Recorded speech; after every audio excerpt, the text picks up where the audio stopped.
Everything Financial Radio returns here on the Legacy Radio Network. I'm your host, Dennis Tubbergen. I'm chatting today with Mr. Gerald Celente of the Trends Research Institute. And, Gerald, I want to jump back in because I read a news story that the housing market now is leading the economic recovery. From your research of trends, would you agree with that statement?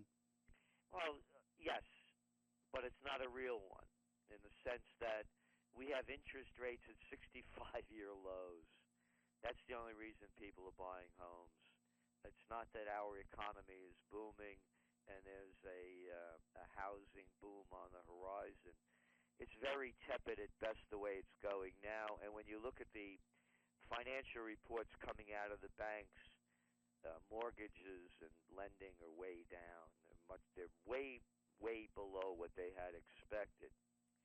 So we're seeing an artificial blip up only because of the record low interest rates. Dennis, I just bought a couple of properties here in Colonial Kingston, New York, which is about an hour and 45 minutes north of New York City.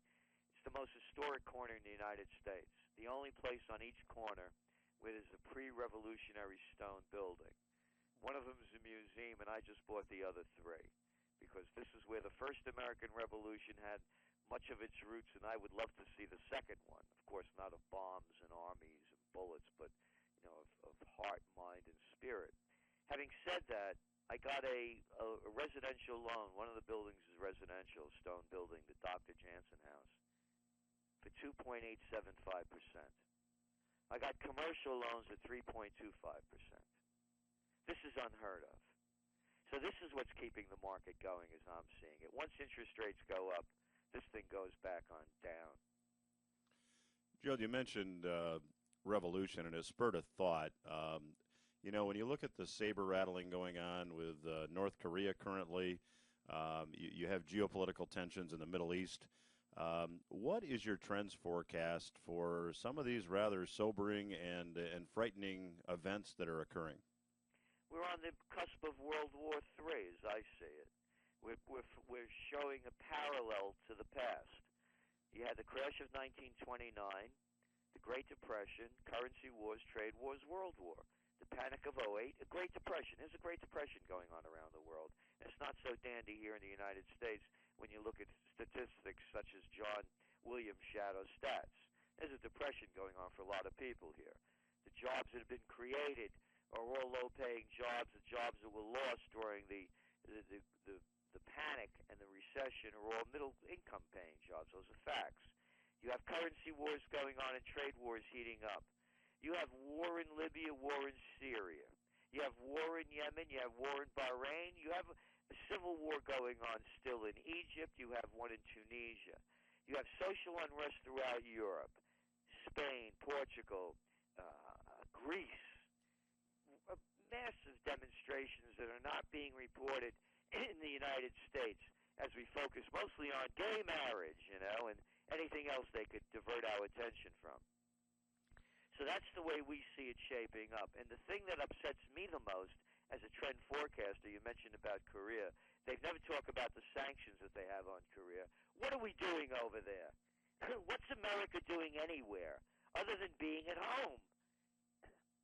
And to me, Dennis, I get so disgusted with these politicians who keep speaking about our founding fathers. Our founding fathers would be turning over in their graves if they knew that America's involvement in foreign entanglements is strangling this nation, not only of our freedoms because of all the restrictions they put on us since 9/11, but also because of the money that we're wasting as our country needs it so desperately. So that's the way I see it. They're leading us to war.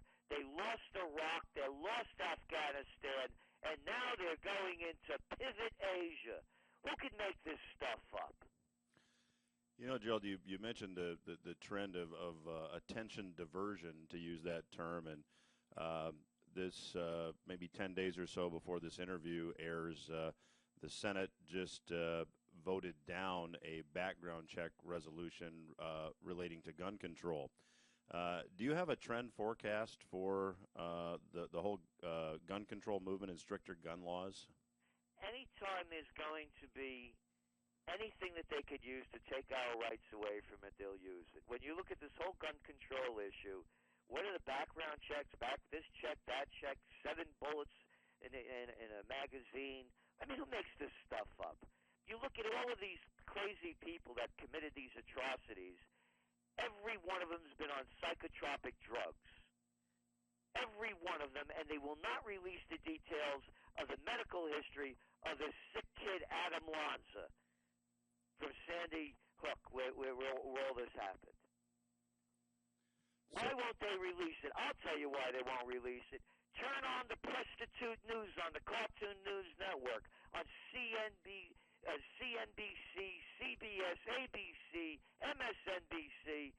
Turn on the news. They're flooded with drug commercials. I'm not making that up. These are facts.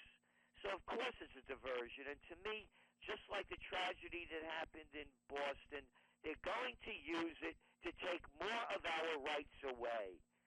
Look, 4 words killed America, as I can see it. Too big to fail. This isn't capitalism. Those 4 words spell fascism. The merger of state and corporate powers. Under capitalism, Dennis, there are no too big to fails. They go down. No more. The bigs got bigger, and they're putting everyone out of business. You know, I used to have our offices across the river in Rhinebeck, New York. I went over there yesterday to visit some friends, and I saw the Rhinebeck drugstore was closed down. I moved over in this area in 1979. You know what it is now? A CVS. I remember when there were hardware stores and stationery stores. Before the greedy pigs of Home Depots and Lowe's took them all, and everybody became slaves to them. The Staples and the Office Depots put out all the small people that used to have stationery stores. Pharmacies, stationery stores, small farms. We've all become workers for the corporatism that's taken over the nation. It's not capitalism. It's corruptionism, and all the politicians in Washington have been bought out to change the laws so that all this has become possible. You know, Gerald, when I sit here and listen to you, I'm being a libertarian capitalist. I think I'm one of 4 left on the planet. We're an endangered species. Tell me where you think, moving ahead, say there's a young person listening to this trying to choose a career path, or there's an entrepreneur listening to this that wants to look for any areas of opportunity. Are there any good news? Is there any good news out there from a trends perspective for those people? Yes.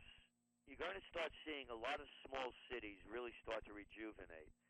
And the whole buy local trend is going to be huge. It's not going to stop. You know, I coined the term clean foods back in 1993. I have an honorary doctorate degree in complementary medicine from the National University of Health Sciences. That's the future. Whole health healing, buy local, real quality. Quality that used to make America the country that it was before it sunk to the bottom line of Family Dollar. Family Dollar tells you what happened to America. Family Dollar, not worth the paper it's not printed on. So I see the future in high quality, in buy local, definitely in healthcare, particularly in alternative healthcare. And also, it's the young people could change the future.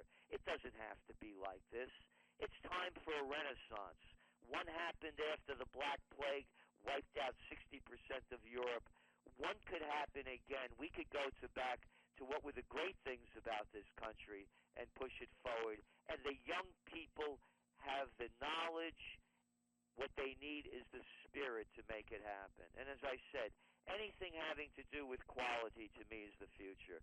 And local foods, local clothes. What are we buying Chinese crap for? And if the Kingston Shirt Company was back in business, I'd be buying Kingston shirts if they were that quality. So, Gerald, just listening to you talk, I hear you saying that we are likely going to see the reemergence of the family business. Is that what your trends prediction would be? If the people will it, and they keep doing it, and they start boycotting the chains. Chains are the perfect word. think about it. The two words that describe what killed America, malls, yeah, they just, they mauled you to death, and now we're chained to them. You have to break the chains and stop going to the malls. Pay a couple of pennies more. Don't go to I won't go to Starbucks or Dunkin' Donuts. I go to the local places around the corner, Hudson Valley Traders, outdated. I go to the places where I can support the local people. And because of the importance of this, Dennis, is the big chains' margins are so thin that if they start bleeding, they start hemorrhaging. And you could bring them down. And when they go down, then the opportunities open up for you to go back into business, for you to have that dress shop or that men's shop, for you to have that grocery store rather than these crummy outlets that they have. So to me, it's boycott the chains, buy local, and create a revolution that could bring this nation back to the United States of America that many of us grew up in, that we honored, cherished, and loved. Gerald, you mentioned the clean food trend, the alternative health care. To what extent is Obamacare going to play a role in that? We've got about 2 minutes left, but here they've kicked back the exchanges for a year because nobody knows how this thing's supposed to work. Is that going to really be a catalyst for this alternative health movement?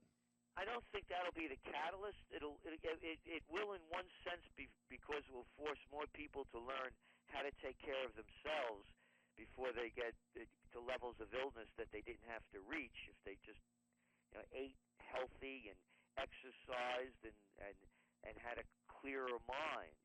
So with the Obamacare, to me, that's the other level of fascism that I was talking about. We're being forced to buy insurance from private insurance companies.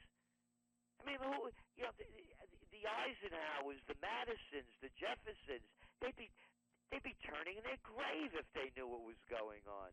So to me, Obamacare is just another abomination of how this nation is going down and another failed policy coming out of Washington. Well, we're going to have to leave it there. Gerald Celente, publisher of the Trends Research Journal and founder of the Trends Research Institute. I'd encourage you to check out his work. Gerald, thanks so much for joining us today. Hey, thank you, Dennis. Everything Financial Radio will return after these words. Stay with us.